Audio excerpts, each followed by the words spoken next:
Hello friends, welcome to my channel Dhamus kitchen and vlog. તહેવારની અંદર ઝડપથી અને ઇન્સ્ટન્ટ આપણે કોઈ મીઠાઈ બનાવવી હોય તો કેવી રીતે બનાવવી, તો આજે આપણે શીખવાના છીએ ખૂબ સરસ અને એકદમ ઝડપથી ઘરની વસ્તુથી બનતા ઇન્સ્ટન્ટ પેંડા. તો મિત્રો, પેંડા બનાવવા માટે આપણે શું શું જોઈશે તે આપણે જોઈ લઈએ. જો આ જે કપ છે એના મેજરમેન્ટથી મેં બધી જ વસ્તુને લીધેલી છે. આ કપ છે, એક કપ ભરીને અહીંયા મેં મીઠો માવો લીધો છે. એ જ કપ ભરીને મેં અહીંયા ખાંડ લીધી છે. એ જ કપ ભરીને અહીંયા આ કોપરાનું ખમણ લીધું છે. અને એ કપ ભરીને તે અહીંયા મેં રવો લીધો છે. આ કપ, એક જ કપ, બધું જ જે માપ છે એક એક કપનું છે, એ તમારે એકદમ સરળ રીતે તમે પેંડા બનાવી શકો છો. અને અહીંયા મેં 2 એલચી છે એનો ભૂકો કરી લીધો છે. અડધા કપ કરતાં સહેજ વધારે જેટલું અહીંયા મેં દૂધ લીધું છે. તો આટલી સરળ સામગ્રીથી આપણે ઇન્સ્ટન્ટ પેંડા બનાવી શકીશું. ખૂબ ઝડપથી બનશે. તો ચાલો બનાવીએ. સૌથી પહેલાં મિક્સચરના જારની અંદર આપણે આ રવો નાખી દેવાનો છે અને એને સાવ ગ્રાઇન્ડ કરી લેવાનો છે. એકદમ પાવડર બનાવી લેવાનો છે. તો મિત્રો, આપણો જે રવો છે એ સરસ ગ્રાઇન્ડ થઈ ગયો છે.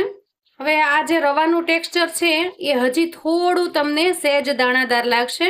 અને આપણે આવો રવો તો રહેવા જ દેવાનો છે, એટલા માટે કે આપણા પેંડા છે એ તો જ આપણને મસ્ત દાણાદાર બનીને આવશે.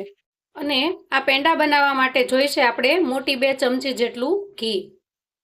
હવે આપણે આ ખાંડ છે એને પણ દળી લેવાની છે. ખાંડ છે એ દળાઈ ગઈ છે અને એને આપણે એક વાટકામાં કાઢી લઈએ. આપણે જે ટોપરાનું ખમણ છે એ ખમણ નાખી દેવાનું છે. અને એના અંદર જે આપણે અડધોથી થોડું વધારે દૂધ લીધું છે, 1 કપ ભરીને દૂધ પણ નાખી દેવાનું છે. અને આને પણ સારી રીતે ગ્રાઇન્ડ કરી લેવાનું. અહીંયા આપણું ટોપરાનું ખમણ છે એ ગ્રાઇન્ડ થઈ ગયું છે. અને હવે આપણે રવાને શેકી લઈએ. સૌથી પહેલાં ગેસ ઓન કરી અને પેન એના પર મૂકી દઈએ. ઘી જ્યારે થોડું ગરમ થઈ જાય ત્યારે એના અંદર નાખી દઈશું આપણે ગ્રાઇન્ડ કરેલો રવો.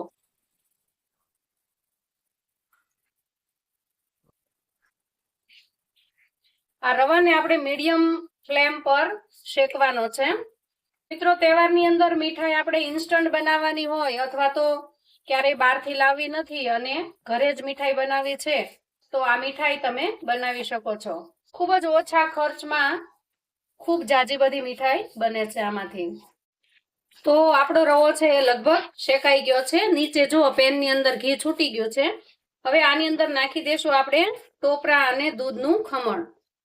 ગેસ છે ને એકદમ ધીમો કરી નાખીશું.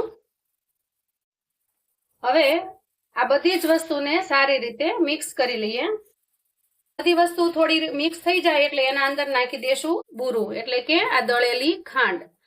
આ ખાંડનું પ્રમાણ છે એ તમે જેટલું તમને ફાવે એટલું રાખી શકો છો. જો તમે આ રીતે બનાવશો તો તમારું મિશ્રણ છે એ સાવ ઢીલું નહીં થઈ જાય અને સરસ એકદમ પેંડા વળે એવું રહેશે. જો મિત્રો, આની અંદર તમે દૂધનું પ્રમાણ થોડુંક ઓછું રાખશો તો તમારો જે આ માવો બન્યો છે અત્યારે પેંડા વાળવા માટેનો, એ ઢીલો નહીં બને અને એકદમ સરસ પેંડા તમે આમાંથી વાળી શકશો. આ બધું જ મિશ્રણ છે હવે સરસ ભેગું થઈ ગયું છે. એના અંદર આપણે નાખી દેશું એલચીનો ભૂકો અને સાથે સાથે નાખી દઈએ આપણે જે મીઠો માવો લાવ્યા છીએ એ મીઠો માવો પણ નાખી દઈએ અને સારી રીતે મિક્સ કરી લઈએ. ગેસ ઉપર રાખીને જ આપણે બધી જ વસ્તુને મિક્સ કરી લેવાની છે એટલે સરસ મિક્સ થઈ જાય. મિત્રો, ઘરની જ બધી વસ્તુથી આપણા પેંડા છે એ તૈયાર થઈ જાય છે. બહારની જે મોંઘી મોંઘી મીઠાઈઓ લાવો એના કરતાં તમે જો ઘરે બનાવશો તો માત્ર થોડી જ ઘરની વસ્તુમાં તમે ખૂબ જાજી બધી મીઠાઈ બનાવશો. જો આપણું બધું જ મિશ્રણ છે એ સરસ તૈયાર થઈ ગયું છે. પેંડા માટેનો માવો આપણો તૈયાર છે. હવે આપણે આના પેંડા વાળી લઈએ. જો મિત્રો, ક્યાંય આપણું મિશ્રણ છે સહેજ પણ ઢીલું નથી, પણ આમાં જે મેં તમને ટ્રીક બતાવી છે એ પ્રમાણે કરશો તો તમારો માવો પણ આવો સરસ બનશે. હવે ગેસ બંધ કરી લઈએ અને આ મિશ્રણને ઠંડુ કરવા મૂકી દઈએ. હવે આપણે એક ડીશની અંદર આ માવો છે એને કાઢી લઈએ. જો ઓછા ઘીની અંદર પણ સરસ એકદમ ઘી પણ ઉપર તરી આવ્યું છે. તો ઓછા ઘીમાં પણ જો તમે યોગ્ય રીતે યોગ્ય ટિપ્સને અનુસરીને બનાવશો તો તમારા પેંડા પણ બહુ જ મસ્ત બનશે. હવે આપણો માવો છે એ ઠરી જાય એટલે આપણે એના પેંડા વાળી લઈએ. આ મિશ્રણ છે એને આવી રીતે દબાવી દઈએ થાળીમાં, ડીશમાં, ગમે એમાં તમે. અને એનું ઉપરનું થર છે એને આપણે એક સરખું બનાવી દઈએ. આવી રીતે પાથર્યા પછી તમારી પાસે કોઈ આવું ઢાંકણ કે એવું હોય એ લઈ અને આપણે પેંડાની સાઈઝમાં દબાવી દેવાનું છે. આવી રીતે આપણે બધા જ પેંડા પાડી લઈએ. જુઓ, આનાથી એકદમ સરસ માપના પેંડા બને છે. આને તમે પ્રસાદમાં, કોઈ તહેવારમાં પણ યુઝ કરી શકો છો. જુઓ, આ રીતે બધા જ પેંડાને આપણે પાડી લઈએ. મિત્રો, આવી રીતે મેં બધા જ પેંડા છે એ પાડી લીધા છે. જેમ વહેન વધતું જાય પાછળ એમ આપણે ઢાંકણું આવી રીતે પાડી દેવાનું છે, એટલે કોઈ પણ જાતનો બગાડ પણ થશે નહીં. અને આવી રીતે આ પેંડો છે આપણો આરામથી નીકળી પણ જાય છે. જો પેંડા થોડા ઢીલા લાગે તો તમારે એને સેટ થવા માટે ફ્રીજમાં મૂકી દેવાના છે. હવે આપણે આ પેંડા છે ને શુભ પ્રસંગોમાં વાપરવાના છે.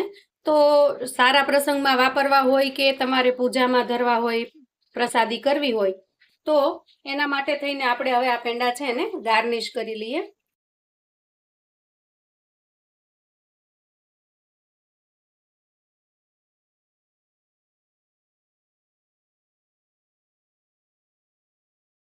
તૈયાર છે આપણા ઇન્સ્ટન્ટ પેંડા. ખૂબ જ ઓછી વસ્તુની અંદર બનાવેલા આ પેંડા છે એ ખાવામાં ખૂબ જ સ્વાદિષ્ટ લાગે છે અને એકદમ નરમ અને પોચા પણ બને છે.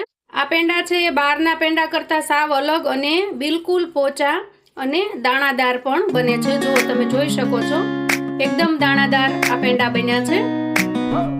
તો મિત્રો, આવું અવનવું જાણવા માટે મારી ચેનલને સબસ્ક્રાઇબ કરો. જો ચેનલ પર નવા છો તો ચેનલને ચોક્કસથી સબસ્ક્રાઇબ કરો.